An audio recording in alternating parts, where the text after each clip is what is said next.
नमस्कार, आप देख रहे हैं सी न्यूज भारत। मैं हूं आपके साथ स्नेहा सिंह। वक्त हो चुका है न्यूज आवर का।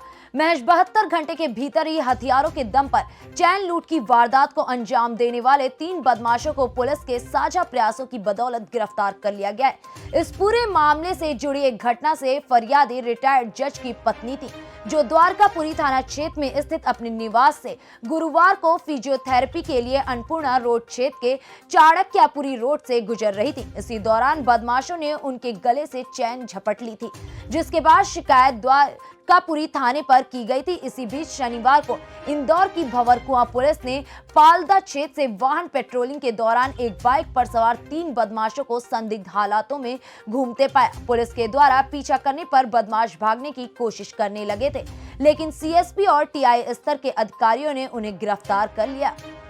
पुलिस ने जब थाने ले जाकर बदमाशों से पूछताछ की तो उन्होंने कई चौंकाने वाले खुलासे किए। पुलिस ने बदमाशों के पास से 2 चैन और उनके पास रखी पिस्टल और चाकू भी जब्त कर लिया है। वहीं पूछताछ के दौरान बदमाशों ने बताया अपना नाम राहुल, करण और जीतू निवासी बाणगंगा, और सभी ने माना कि उन्होंने 4 स्थानों पर चैन लूट की वारदात को अंजाम दिया था।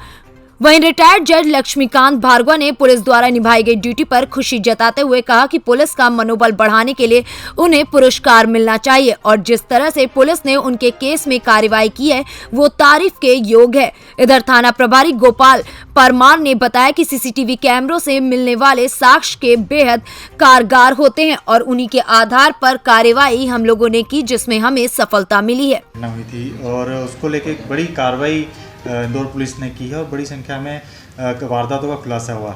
एक वारदात आपके परिवार में भी हुई थी, जिसका भी खुलासा उसको लेकर। ये घटना अभी पिछले गुरुवार की है। मेरी पत्नी फिजियोथेरेपी के लिए गई थी आपके चाणक्यपुरी को, मैं बोला वहाँ से लौट के आ रही थी तो आपका 25 नंबर जो इसी कॉलोनी का क्वार्टर है उसके सामने से जैसे ही वो आ रहे थे तो बाइक से 2 लड़के आते हैं और उनकी चेन खींच के ले जाते हैं। जो चेन खींच के लिए ये पीछे दौड़े भी जो है, सामने वाले मकान पे एक व्यक्ति भी आ गया था, वो उस पर फुटेज में आया है, वो आई विटनेस भी है माने वो जो है, लेकिन वो सीधे सीधे भाग गए जो है। उसके बाद में जब घर पे आई, मैं उस समय घर में था, मैं पूजा कर रहा था। पूजा से जब फ्री हुआ तो फिर मेरे को बताया बच्चों ने जो है, मैसेज ने भी कि ऐसी ऐसी घटना हो गई है। घटना के बाद मैंने टीआई साहब से संपर्क किया। टीआई साहब ने अच्छा रिस्पॉन्स दिया और उसके बाद में उन्होंने जो है तुरंत कार्य बने, यहाँ पर बने, वो आए। मैं मंदिर गया हुआ था, टीआई साहब तब तक यहाँ आ चुके थे और उसके बारे में सारी की सारी बातचीत उनको टीआई साहब को बताई। आसपास के जितने भी उनके फुटेज वगैरह भी लिए गए और वो लिए गए। घटना होने के बाद में उन लोगों को थोड़ा सा जो फिजिक था, उस फिजिक के आधार पर मैंने ब्रीफ किया था कि ऐसे ऐसे उसके फिजिक के थे और वो फिजिक से वहाँ पर ट्रेस हुए माने। और वो ट्रेस होने के बाद में जब एफआईआर की लिखाई गई, एफआईआर के बाद में मैंने सबसे बड़ी खुशी की बात मुझे जो है वो ये है कि पुलिस ने इतना प्रॉम्प्ट वर्क किया है माने इस मामले में।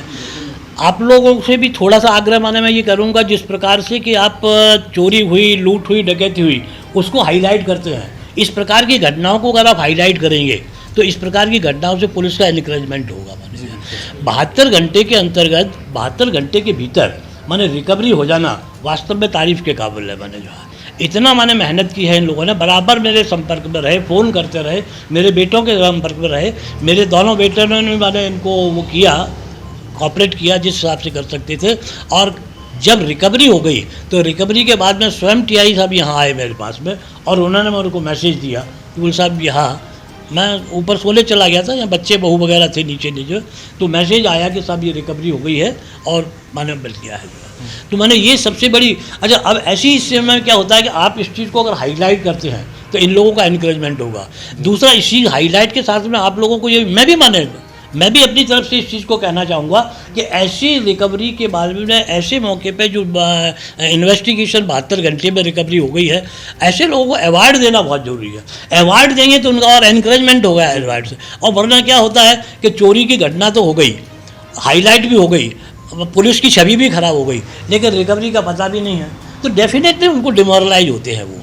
और डिमोरल और अवार्ड अगर मिलेगा तो और ज़्यादा माने उनका मॉरल बढ़ेगा और ये उस अवार्ड के क्रेज में और ज़्यादा एफिशिएंटली काम करने की कोशिश कर। बहुत अहम योगदान है। सीसीटीवी फुटेज के लिए भी मैं जनता से एक अपील करना चाहूँगा कि अपनी हैसियत के अनुसार अगर कोई बड़ा कैमरा नहीं लगा पा रहे हैं तो कम से कम 2 कैमरे अपने घर के सामने ऐसे इस एंगल से लगा दें कि कोई वाहन जा रहा है तो उसके फ्रंट का, और जब वो गुजरता है तो उसके पीछे का हिस्सा, दोनों हिस्सा कवर हो सकता है उसमें हमें नंबर प्लेट पढ़ने से कुछ लीड मिले, अपराधियों को तक पहुंचने में हमें उसकी मदद मिले। तो सीसीटीवी कैमरा का बहुत महत्वपूर्ण रोल है। सीसीटीवी कैमरा हर व्यक्ति को अपने घर पे लगाने चाहिए, अपने प्रतिष्ठान पे लगाने चाहिए, और हम अभी नगर निगम से और प्रशासन से के माध्यम से भी हम जो प्रमुख चौराहे हैं, प्रमुख रोड हैं, उन पे भी सीसीटीवी लगाने के लिए एक मुहिम चल रही है, जिसमें हमारे एडिशनल एसपी साहब श्री प्रशांत चौबे साहब इसमें लीड कर रहे हैं, और उसमें बहुत जल्दी आपको शहर के प्रमुख चौराहे पर सीसीटीवी कैमरे मिलेंगे। और जनता से भी यही कहना चाहूँगा कि अपने घर पर भी कम से कम 2 कैमरे जो सड़क को कवर करते हों, सड़क के दोनों छोर कवर करते हों, जिससे किसी वाहन का आगे का हिस्सा और पीछे का हिस्सा, ये दोनों हिस्से उसमें कवर हों, इस तरह के कैमरे, इस एंगल से वो कैमरे लगाएं, ताकि हमें किसी भी घटना, अगर कोई घटना होती है तो उसमें उसको अपराधी को पकड़ने में उसकी मदद दें। इंदौर से सी न्यूज संवाददाता शाहनवाज खान की रिपोर्ट। फिलहाल इस खबर में बस इतना ही। देश विदेश की ऐसी तमाम खबरों को देखने के लिए बने रहें सी न्यूज भारत के साथ। हर खबर आपके साथ, आपके हाथ।